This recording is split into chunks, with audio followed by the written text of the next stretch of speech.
It's printed? It should be on the table. Today? Anyone ring the bell? No. Sorry, Andrew. Dang it. Dang it. Oh my gosh. Oh, that was funny. That was.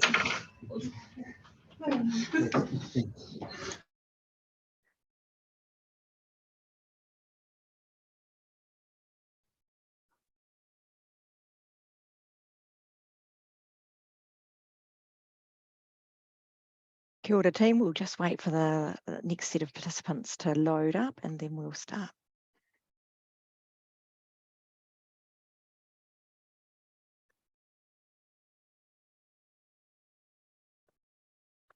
Okay, that seems to be most in. Also, we'll have people joining us later, I'm sure, as we progress. So just like to say kia ora, I'm Jennifer Taylor, Environment Lead for the Construction Sector Accord.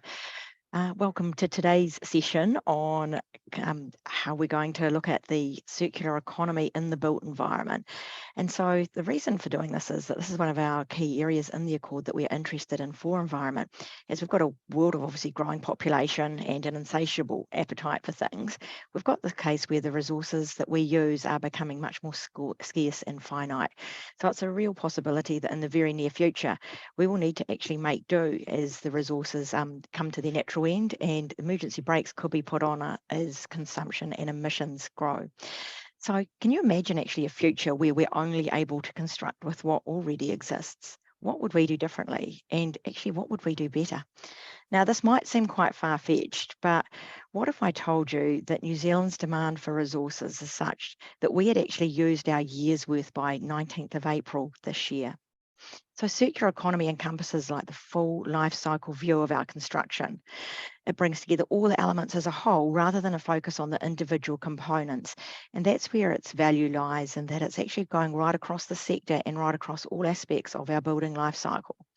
So we're looking at design, materials, construction, maintenance, durability, future flexibility, adaptability, deconstructibility, almost every ability, including reuse and more. And it's all under one framework. So for a number of you, I know that circular economy will be a brand new area, and we really want to thank you for being brave and actually attending today's Circular Economy 101. And even if you are experienced in circular economy, I'm sure that you'll leave with new knowledge, courtesy of the lovely Debbie O'Byrne and Tania Hicks, who have recently returned from the World Circular Economy Forum in Europe, and they're willing to share their learnings, which are completely hot off the press. So today's session, we'll kick off with an introduction to our two circular economy guest experts, and then we'll work through the presentation that they've kindly prepared, which will take us on an introduction to circular economy with a particular focus on the built environment. We'll then have a wee bit of a chat about what circular economy means for us in New Zealand, and then we'll close out the session with your questions. We will have the Zoom chat function open for questions throughout the session, and we've got a time allocated for your questions and answers at the end. We do ask that we keep your microphones on mute, and we will silence you if we need to, because as much as we love your background conversation, we do have time constraints, and so as a result, we won't be taking verbal questions at all. So please do submit them through the Q&A session. Now, for those of you that have submitted questions when you registered, that's fabulous, and our people have had a chance to have a look at those, and we'll address those too at that time. And just as a final, I guess, piece of advice, you don't need to get RSI by quickly trying to copy all of the presentation, using snapshot as you're going through, because Debbie and Tania have very kindly agreed that that can be shared afterwards. And also this whole presentation will be recorded for you to review at your leisure or to forward on to other members of your team or your wider sector. And so that will be up sometime next week. There's a little bit of work that goes on to transcribe that in the background. So just to give you a bit of background on our lovely presenters today. So we've got Debbie O'Byrne, and she is she's been at CE space for almost a decade, so she's one of the real front runners in this area, complete innovator. She sits on the World Green Building Council Circularity Accelerator as the New Zealand rep, the NZGBC Product and Materials Expert Reference Panel, and she's in the College of Assessors as a CE expert for the MB as well. She's delivered CE masterclasses for in Australia, and she's an honorary lecturer at the University of Waikato. So welcome, Debbie. And alongside her is her colleague, Tania Hyde, who also in her own right is an amazing person within circular economy. And for those of you involved in construction, Tania actually comes from a chartered civil engineer background, over 20 years in industry, so she's seen it all. She knows how we operate right now. She also sits on the Engineer New Zealand Climate Action Steering Group, and she's a circular design lead at Beca, involved in bringing her practical experience and the ideas of the theory of circular economy into the built environment. Because as we all know, it's one thing to say, look, here's a fantastic theory, but when you're on a site and up to your knees in mud and things aren't quite working out, how does that actually translate into benefits for our environment? So her understanding has been challenged and expanded, and I'm sure it has in so many ways, from her recent trip to Europe, where she's actually seen the leading edge and how this type of thinking is being applied into infrastructure projects. And so she's going to let us in on some of the secrets that she's observed. So as promised, we'd better start with what actually is a circular economy. And so it's over to Debbie to lead us into Circular Economy 101. Thanks, everybody. Kia ora, everyone. Really delighted for the opportunity to come along today and talk about something that Tania and I are deeply passionate about. And here's the scariest part of the session, making sure the slides work properly. So I'm just about to hit share and we should be getting going. So you can all see that? Perfect. Cool. Okay, so this is a bit of a whistle-stop tour, lots of information. Don't get too scared. It's mostly pictures, and we're more than happy to share links and resources after the session. I'm going to give kind of an overview, an introduction for those who are not have not been exposed to circular economy thinking or principles, and then Tania's going to talk about grounding it, because Jennifer's exactly right. When I first started talking to Tania over many glasses of wine many years ago about the circular economy, her feedback was, yeah, that's great. That's all the theory is amazing, totally supportive. What do I actually need to do in my job? So we've had a really good opportunity to kind of piece together those two worldviews, if you like. So before we kick things off, I just want to ground this conversation in the why. Why is this so critically important? So if those of you who aren't familiar with Earth Overshoot Day, it's the day of the year when we are demanding more from nature than it can replenish. So not only are we using the resources of our own future for the rest of the year, but we're using the resources of people not yet born yet. And actually, yesterday was Earth Overshoot Day for the world, but I'm going to show you a couple of statistics that will probably scare you even more. In December 1970, we weren't actually doing too bad. We were creeping a little bit into December, but you know, not too far. But if you look at the statistics, every year since then, we are trending in the wrong direction. We had a very minor benefit from COVID when we stopped flying, and lots of factories all across Asia shut down. So you can see, though, the incredible bounce back potential when we make some significant changes. But we lost that within a year or two. We were back to where we were. So like we said earlier, you know, the average day of the year for Earth Overshoot Day was yesterday, the 2nd of August, but each country has its own day. And we are in the cohort with Russia, and no one wants to be in a cohort with Russia at the moment, as we all know, but you can see that this is a cohort we do not want to be part of. And as Tania and I were chatting about earlier, it's like you're earning $100,000 a year, but in New Zealand spending $330,000 a year. That's the lifestyle you're living when you don't have that budget. And in Australia, it's worse. It's $440,000 a year. So we are way, way outside the ability of the earth to replenish the resources that we're consuming.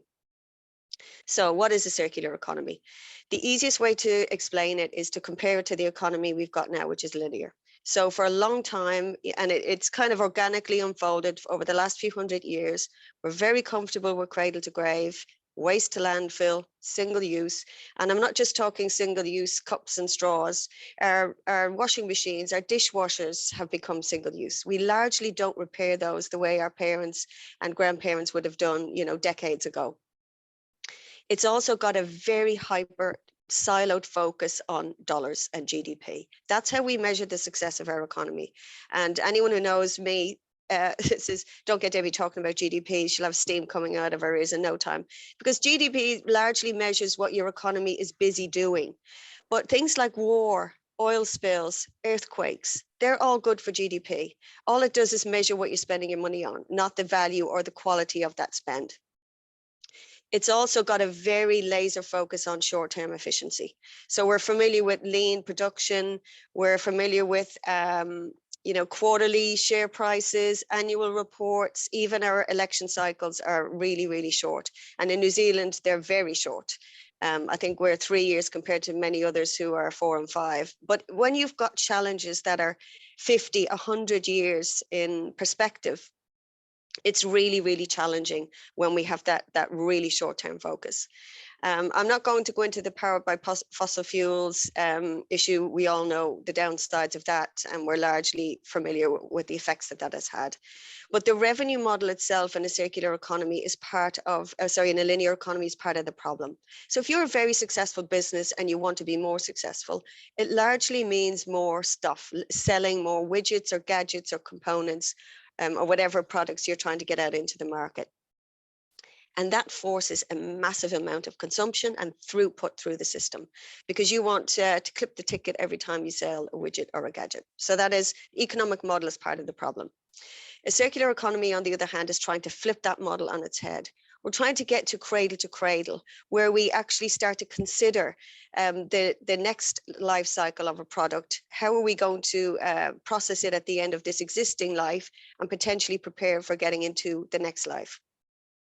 We really want to get to designing out waste, not designing with waste. We're doing a lot of designing with waste at the moment. We're waiting till something becomes a problem, largely plastics, gets a lot of focus. And then we try and solve the problem by making cool stuff out of it. And I'm not saying we shouldn't do that, but it's like the bath overflowing and you're not turning off the tap. The first thing you would do is turn off the tap. We need to get to the design end of the spectrum and intervene in the system before we create a problem that is then very complex and difficult to solve. So we want to be cascading materials through multiple life cycles. And if you don't design that multiple life cycle in at the beginning, it makes it really hard to pull the pieces apart and put them back together again in a new way. A circular economy is also looking at much more focused on thinking in systems. So we're looking at things like SDGs, integrated reporting. So if you think of the linear economy being very focused on financial capital, integrated reporting is looking at the other capitals, knowledge capital, social capital, natural capital, manufacturing capital, all the other things that don't necessarily get such a high ranking in our reporting cycles. It also wants to be resilient in the long term. So I think one of the things we learned from COVID was, long complex supply chains are brittle.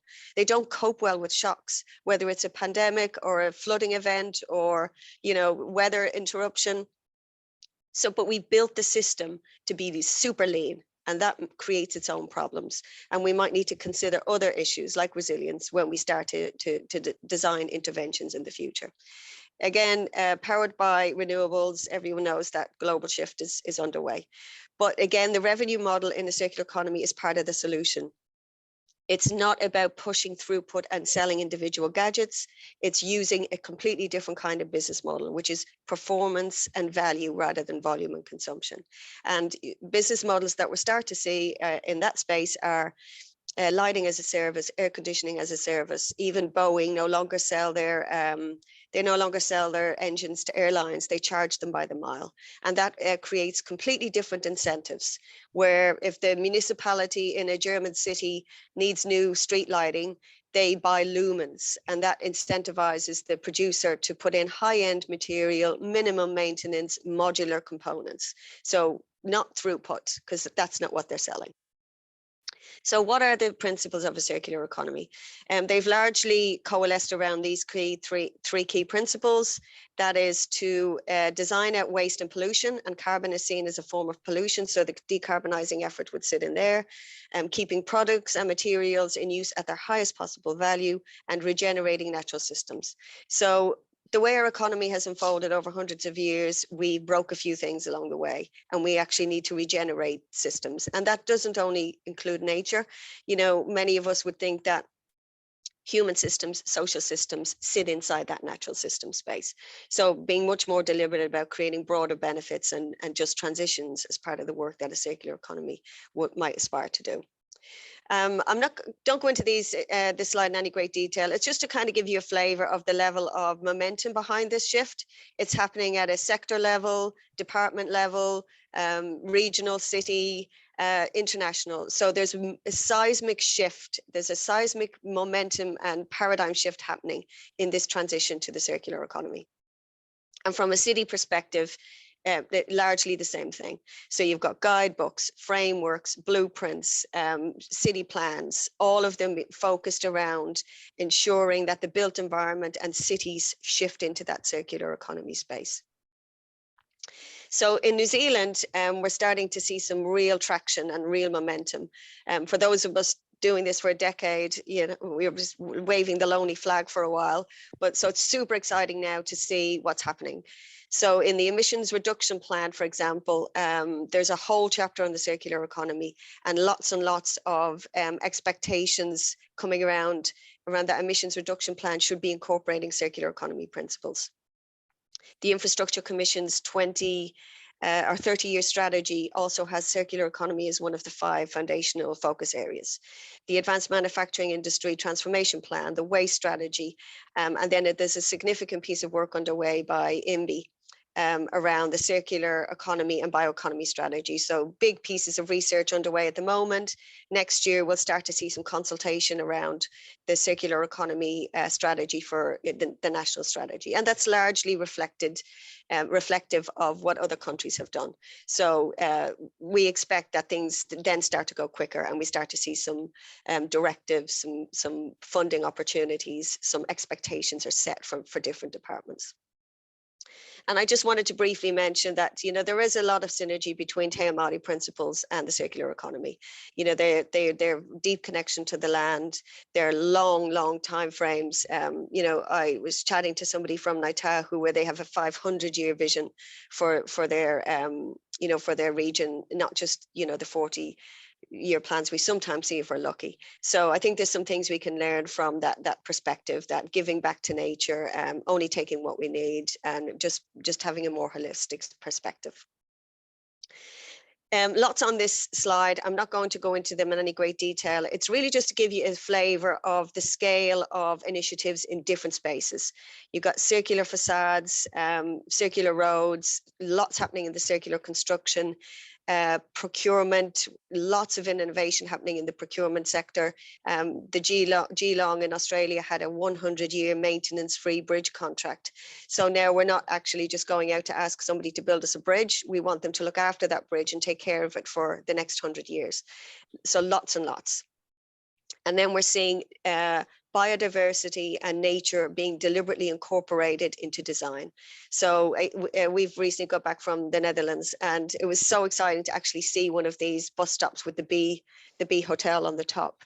If you're going to build a bus stop anyway, where is there an opportunity to create a space for nature in what you were going to do anyway?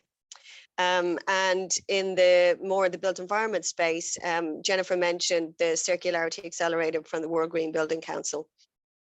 So there's been a massive amount of effort and commitment from the World Green Building Council to support other green building councils to develop the tools, skills and resources they need to go circular.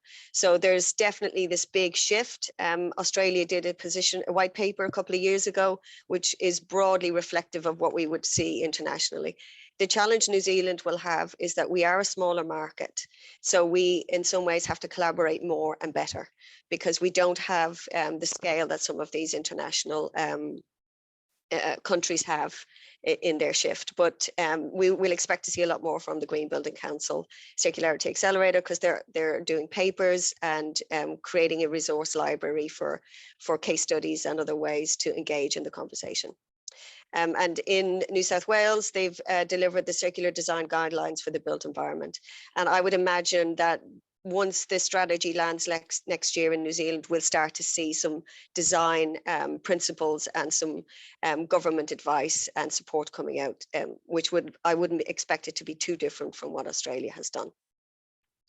And this particular one is to show you that there's actually because we're a little bit behind in New Zealand, which is a little bit frustrating, we actually have a leapfrog opportunity. There's significant resources have been developed for quantity surveyors, construction managers, those managing waste on construction sites, how to incorporate circular principles into all the different design phases of a project, and how to be more resource efficient. So while it can seem, God, how we got to catch up, we have fantastic ways to catch up, because we don't need to start from scratch.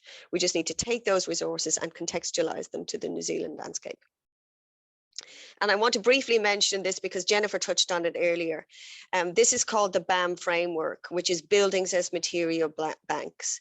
And if you think of the scale of uncertainty and disruption we've seen, there is the likelihood into the future that we will see resistance and reluctance for continued virgin extraction of materials, and that we will need to consider the buildings we've already got as banks of materials for use for the future.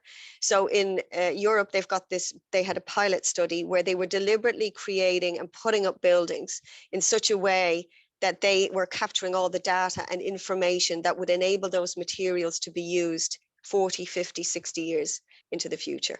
And I think what we know is that often the function of a building wears out before the form, but we raise the thing to the ground so that we can get a different function. So we've got to be much smarter about resources than that. You might have heard something, you probably heard about digital twins, maybe heard of digital material passports, or sometimes called circularity passports in Europe, but they're interchangeable. And this is the data enabling technology that we need in order to have much better visibility over where our resources are, how are they likely to have been used over the period where they've been in use, and what are the functional requirements and the makeup of the products so that we can use them again. Often what gets in the way is lack of information. So materials passport or circular passports are being implemented in order to solve that problem. There's Cradle to Cradle. I want to mention them because they're one of the few accreditation schemes where you can be fairly confident, if it's Cradle to Cradle certified, that it's extremely circular. And it is considering things like natural systems and impact on the environment.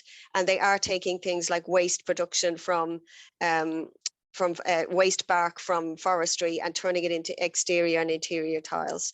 So deliberately trying to find mechanisms and ways to use materials that would, potentially be wasted otherwise. And many of you may know of a company called Lendlease in Australia, and they are one of the largest property developers. And this is a community outside Brisbane called Yarrabilba. 40,000 people will eventually live there over the next, I think, 30 years. And they've deliberately created this whole community master plan based on circular economy principles. So you'll see things like the whiteware as a service. You'll see commercial composting, solar on every roof, facilitating different modes of transport, urban farming, you name all of the cool stuff that you can imagine is trying to be incorporated into how those master planned communities are going forward into the future. And then I'm going to hand it over to Tania, and she's going to talk a little bit about our experience in Europe and some of the more tangible case studies that we were lucky enough to be exposed to. I mean, they're doing some really, really cool stuff. Cool, thanks, Deb. So where we, I suppose one of the biggest impacts we saw and the things that they talked about was the triple planetary crisis. So they see climate change, biodiversity loss, waste and pollution as the biggest things that are coming our way. And they see circular economy is how they address those challenges, as well as responding to the SDGs and the Paris Agreement.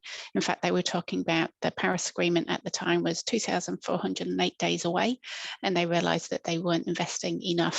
And when they say they weren't investing enough, the EU Investment Bank had currently on their books 1.1 billion euros. And they saw it was just not enough. And you think, well, actually, that's a really big number. But when you look at it's only 1.5% of their pot of money, they realize that it really isn't. Just go back a sec. Sorry, I didn't mean to do that. And with that, it was a real challenge for them because we had a number of the banks talking, and it was interesting that it was driven from that side of things. And you see there's one on there that I really like from Valerie Hickory around, sorry, yeah, Hickey, we can't recycle our way out of the linear economy. Often when we hear circular economy, they talk about recycling. They're not the same thing. Recycling is generally more of a sustainability linear economy view. So it's just changing that direction. And it wasn't so much of a waste minimization discussion. It's about the resource valuing instead. So, and there's a real big focus on the amount of emissions that are coming from the built environment. So we have a huge role to play. So what can we do about it and how can we do about it? And what was interesting and pleasing to see is that they feel that digital is the accelerator for the circular economy principles. So when we start thinking about digital twins or the material passports, digital is going to be the way to go. So this, we got the pleasure of having a week in the Netherlands first before we got to go to the Circular World Circular Economy Forum. They have so much information. Most of it is on websites. It's open access. You can go and have a look at what they've have. There's a whole heap of information on buildings, which I've got an example of that I'll show, especially around their infrastructure as well. They've been on a journey for the last 10 years and they're more than willing to share it. There's one on circular procurement, in the 8 steps in the bottom right-hand side. The book is now online, PDF'd, free access. It looks slightly different from that now. I think it's got an hourglass sort of figure on the front of it, but it's free. You can go and have a look. It talks all about circular procurement. So as you can see, there's lots of thinking they've done. We can learn from it and then we can contextualize it to our own situations. We do not need to start from scratch. So this is one of the really cool things that we got to see. So our strategy, the lady who created this, Dr. Jacqueline Kramer, she is a ex-ministry person who is what they call a transition broker now. So she works in the space where bringing a lot of our industry together and trying to work out how to move forward. So as part of the early thinking was, how do you start at the top of that? Our strategy. So how do we refuse things in the first place? And then you work the way down. She said often where we get trapped is at the bottom around the recycling and recovering of materials, and it's really hard to get out of it. And you have to do 3 or 4 cycles to move up through the middle part of that ladder. So start at the top. That was her clear advice, start at the top. But you'll also see on the left there's a piece around value chains. So it is a system change. So it's not just about, here's a consultant civil engineer saying, I want this in a contract. We actually have to work as a team. We have to go from the top all the way through. We need to make sure the supply chains, everybody who is working in that space is all playing together. So what I'm going to do on the next couple of slides is just show some examples around the narrowing, closing and slowing the loops. So narrowing loops, we do this and think about this space, but probably we don't push it enough. So when we think about refusing, what can we do differently? I work in roads as my base gig. And how many times do we actually think about reallocating of traffic lanes rather than building something new? Yes, we all like our single occupancy vehicles, but is that the right thing to do? Can we actually change what we're doing and how we're moving along? Maybe it's the level of service. We just need to suck it up and sit in congestion. Not necessarily what people want to hear, but maybe that is the right thing to do. How do we build more with less?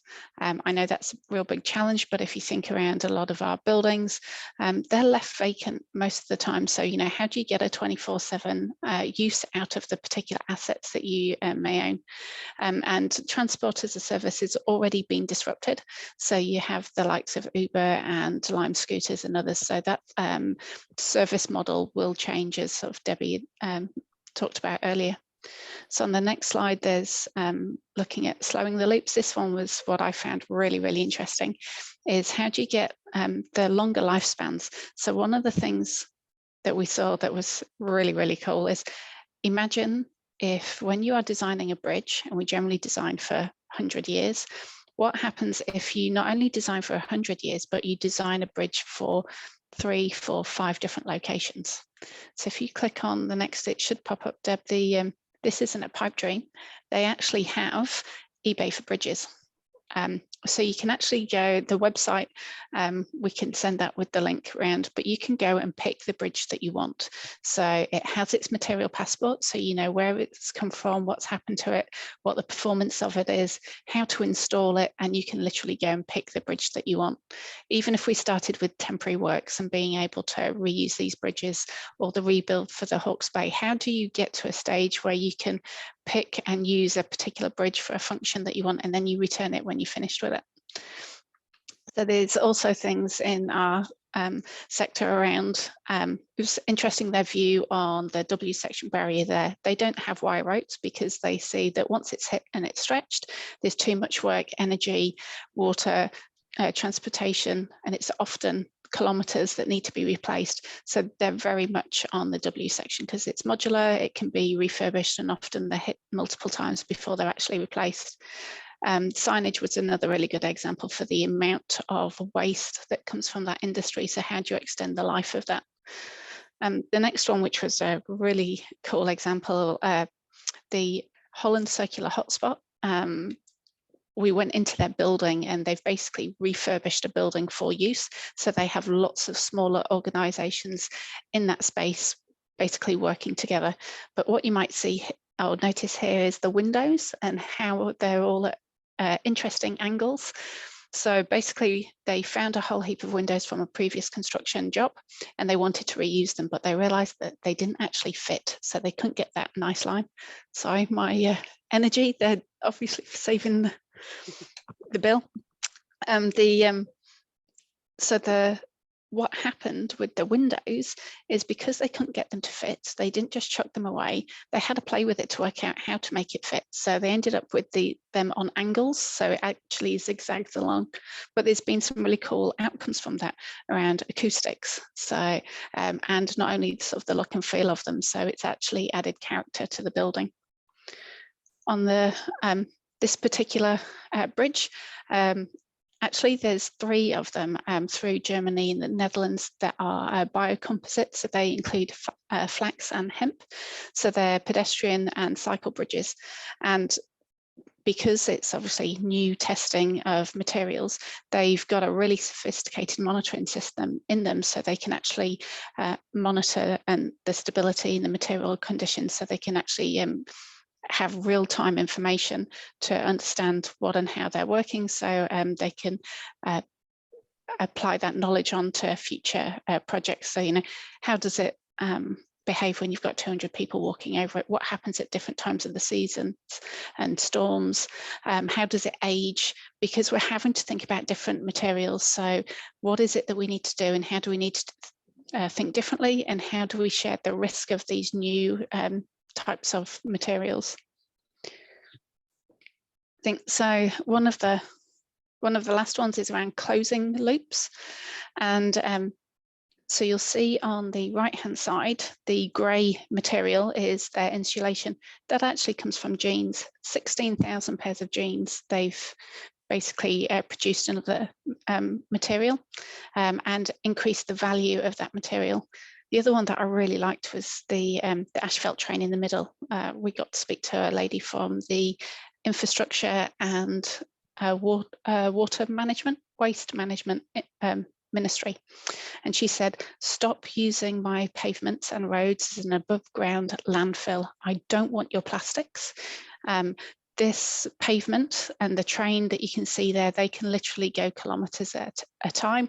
They dig up and mill out the material, they process it, they lay it straight back down again. So she said, I can refurbish that asset 2, 3, 4 times over. As soon as you put plastics in it, it goes to landfill. You've just passed your rubbish onto me and I don't want it. So they have some really cool insights, and there's lots on their website. So for those in the building space, this is a really cool building. If you have not gone and Googled Circle Building in Amsterdam, go and do it. It has all the information on there for you. From the outside, the facade of the building, you can see at the bottom in the middle about how it's all planted, how they're using all the light. So it's real nice natural light inside.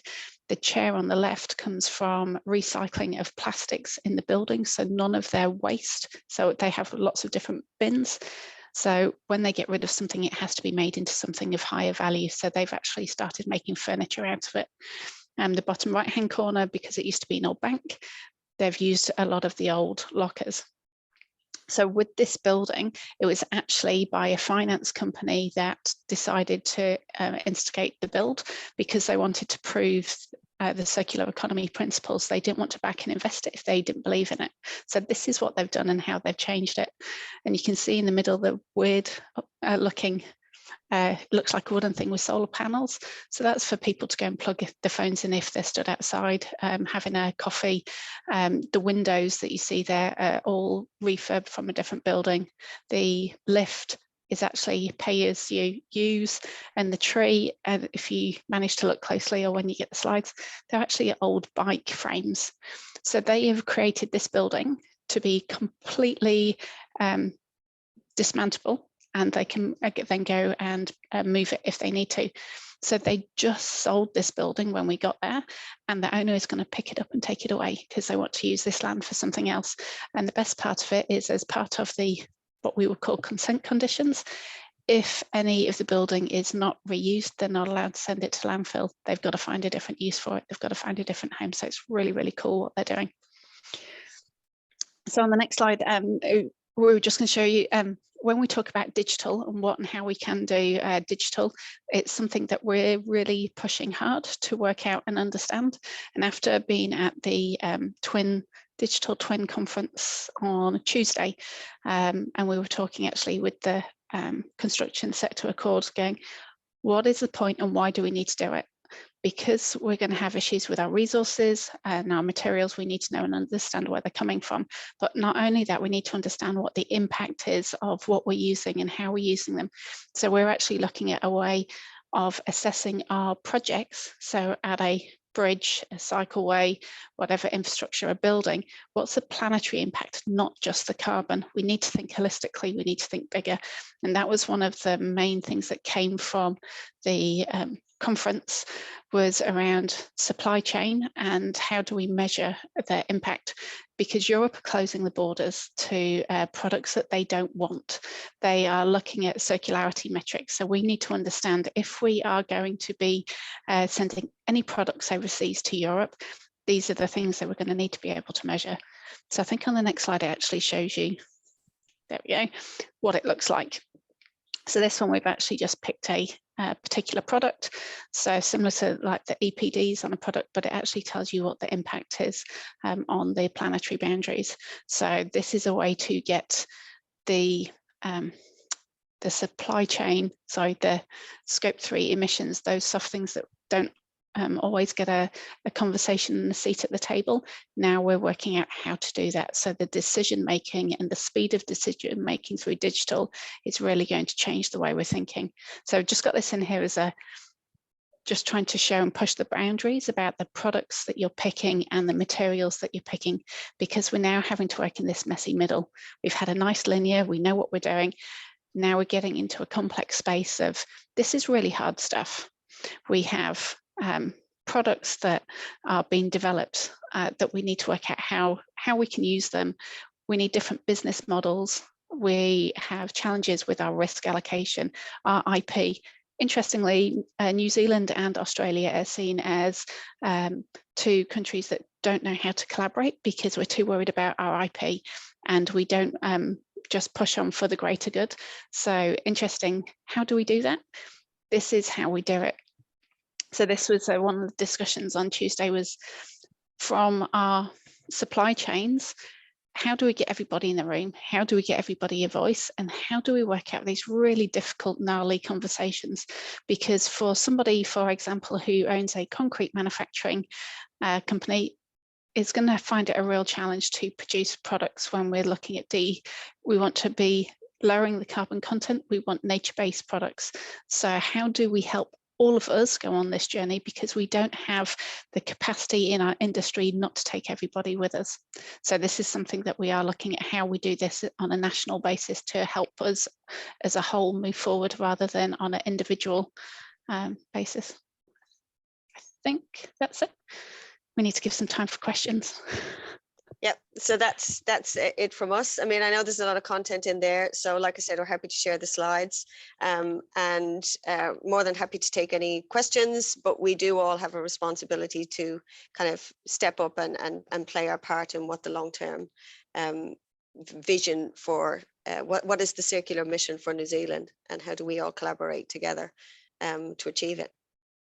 Oh, thank you so much, Debbie and Tania. I'm sure you've just blown the minds of most of the people that have attended, and hopefully not frightened people too much. It's actually a really interesting thought, especially around like the sharing of infrastructure, so like that bridge bank, and completely getting away from thinking that someone actually technically owns an asset, you know, so even looking at infrastructure as a service, you know, and you've given the example, say, of, you know, Philips and they like selling lumens, you know, actually the service. And so it starts to make it that they actually want to have products that can be repairable, and moving away from that planned obsolescence where you need to buy every 5 years. It's not in their best interest if they have to go and replace that light fitting. It's actually a shame that, yeah, we haven't actually got that in some of our city councils. We've got some little issues at the moment. But what's really interesting for us is, like, how would you actually see that right now, if someone's watching in the construction sector, what is one thing that they could do right now that could actually start moving us towards a more circular economy? I think that's around the materials, and we know that we need to be able to have a better selection of low carbon options. So it would be really good to see more options. We know it's a challenge around the risk of different products and how do we trial them. So I think as an industry, we need to actually work together. We need to find places where we can test these things, help with the scaling of the products. So that would be one thing, is actually pushing us as an industry to work together to find how we get over the challenges of who pays for it, what's the investment, how do we upscale on the products. Yeah, I think one of the things that we're all going to have to start doing is we have to start asking different questions. We didn't ask some of these questions before because there was no pressure on us to do so. I mean, other than a cohort of people who were always passionate about the environment, who were asking the questions, but now more broadly, and we don't always have the answers. And I think we need to, you know, be upfront about that and just say even if without having the perfect answer, how do we work together to figure it out? Because like you said, Jennifer, we don't want to burden people with fear and overwhelm them, but it is just breathtaking to see the level of radical collaboration that's going on, particularly in the Netherlands. They are absolutely determined to figure this out, and I think they recognize that it's not just the whole of the Netherlands. We all need to shift together, because it's not really going to help the Netherlands when they've got sea level rise because others are not you know, contributing action and activities into that space.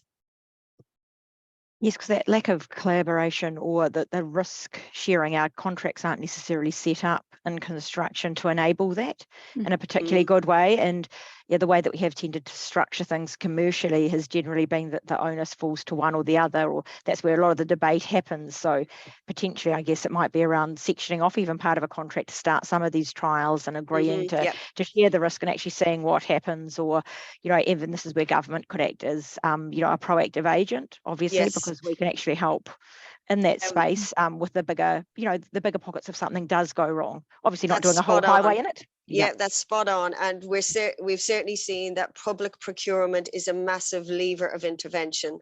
I've seen it when I was in Australia for a couple of years, where they were mandating certain things.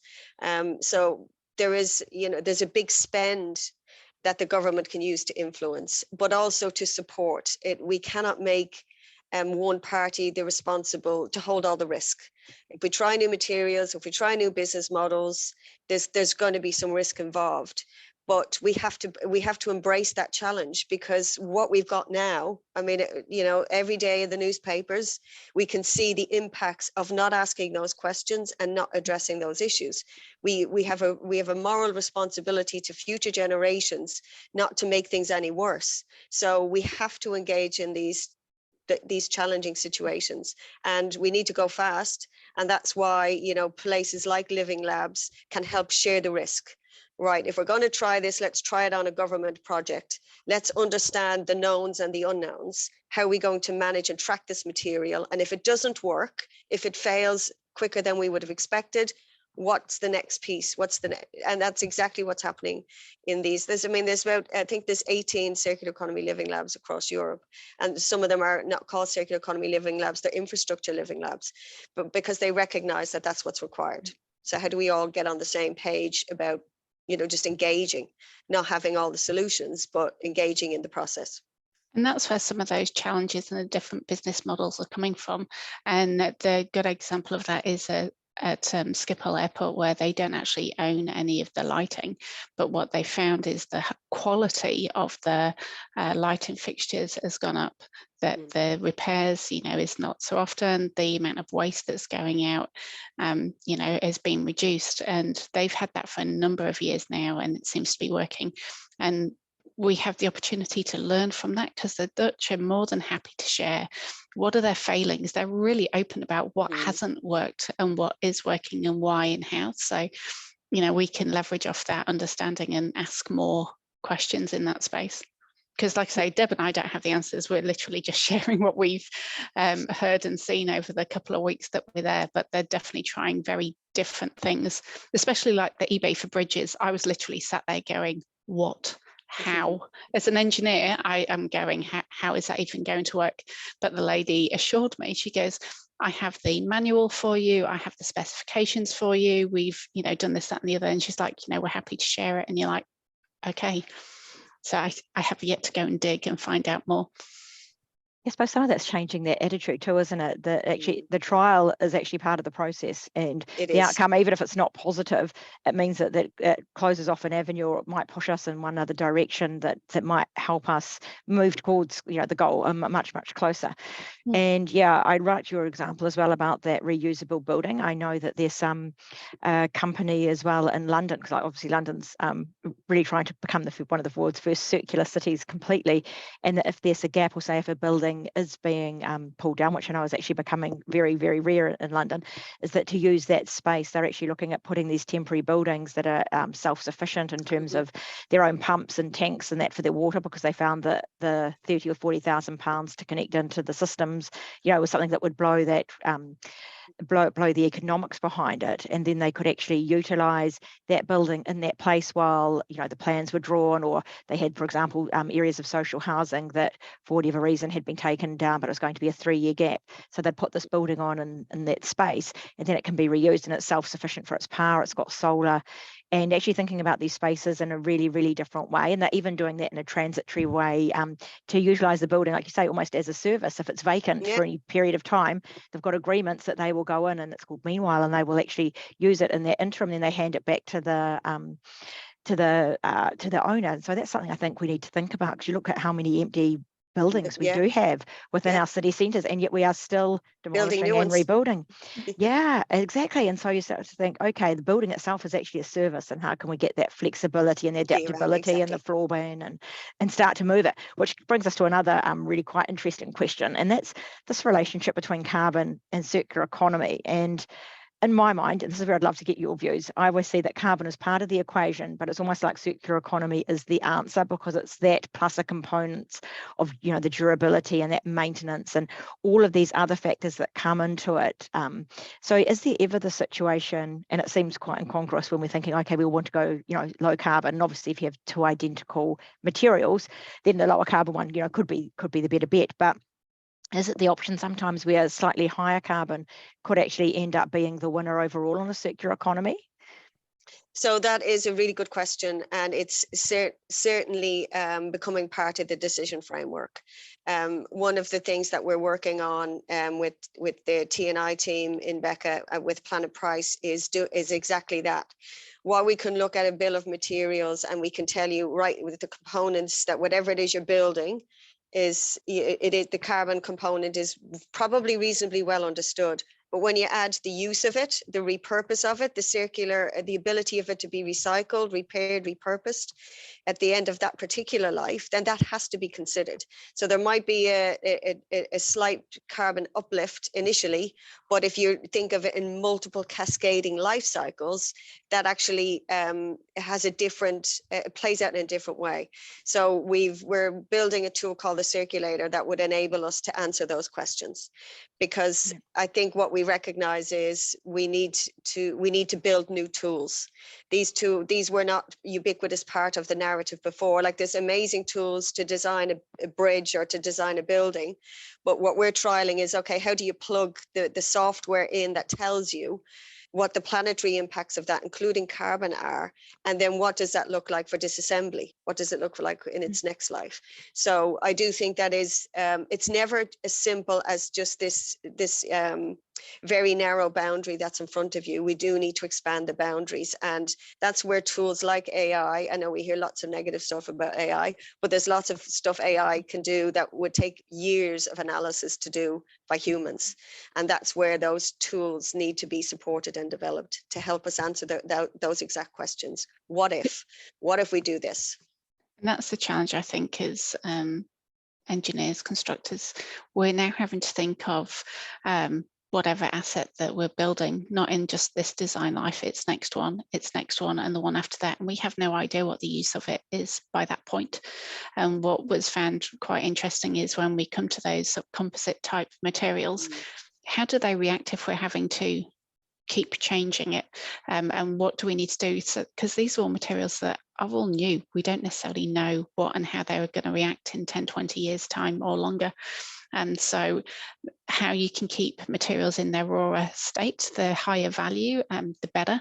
And then the more you start to play with them, we're really good at messing around with our materials to get higher performance. And you go, is that really the right answer?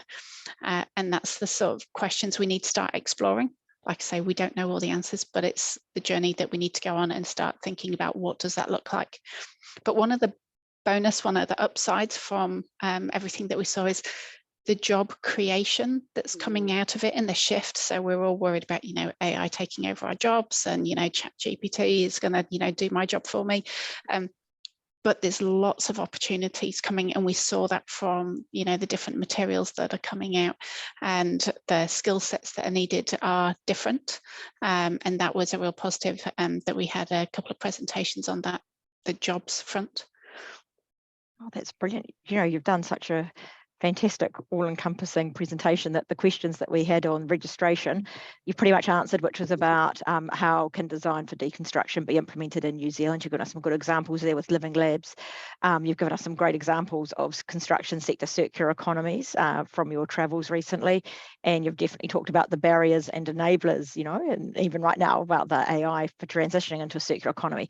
So just seeing how many we can get through from our list, because we've got some great interaction and some fantastic questions coming in. So we've got a question here from John saying, what land use type, spatial planning and infrastructure changes might be needed to facilitate or complement circular economy? Luckily, Tania did a course at TU Delft on land use planning to support circular economy, so I'll let her take that one. It's really interesting. And by the way, the course, it's pretty cheap. You can go and you can join it online, and extension course. But they're looking at supply chains. So I had to, in my 8 weeks, look at the Bay of Plenty I picked in the forestry industry and go, what does it look like? So you actually need to look at where and how your supply chains link, what are the different types of products or materials that you're looking at. So then it's around the logistics. So, what can you put closely together? How do you get the symbiosis? So for the waste from one, we call it a waste and material resource from one industry, how do you connect that to somebody else's inputs? So that input output, so there's a lot more connection, but it comes back down to collaboration again. So if you have a particular site, where and how do you link it? So that's some of the things that we actually saw while we were away, is a lot of that linking of resources and materials and feeding on from one to the other. I think the challenge for us is in our procurement in that space. So often our waste is sold to a company or an organisation that owns it, and we don't own it ourselves. So then it's how do you keep that loop? How do you pass it on to the next company that can use it? Brilliant. There's just one last comment on top of that is there's a very strong connection between land use planning, spatial planning, layering that with circular economy transitions. Circular economies tend to be more regionally focused and tend to try to keep the loops as tight as they can, and therefore land use planning. And in Australia, they're using special activation precincts to get that industrial symbiosis in a deliberate way that Tania mentioned. So they lend themselves, there's a lot of synergies between them. So that's a really good question. Really good. Have a look at, it's called the C District in Harlem. So they've actually set up a particular area, and they have a building in the middle that hosts and helps with the exploration. And then they have a whole heap of businesses along the outside who are just trying to do something quite different. So that's quite a good example of it.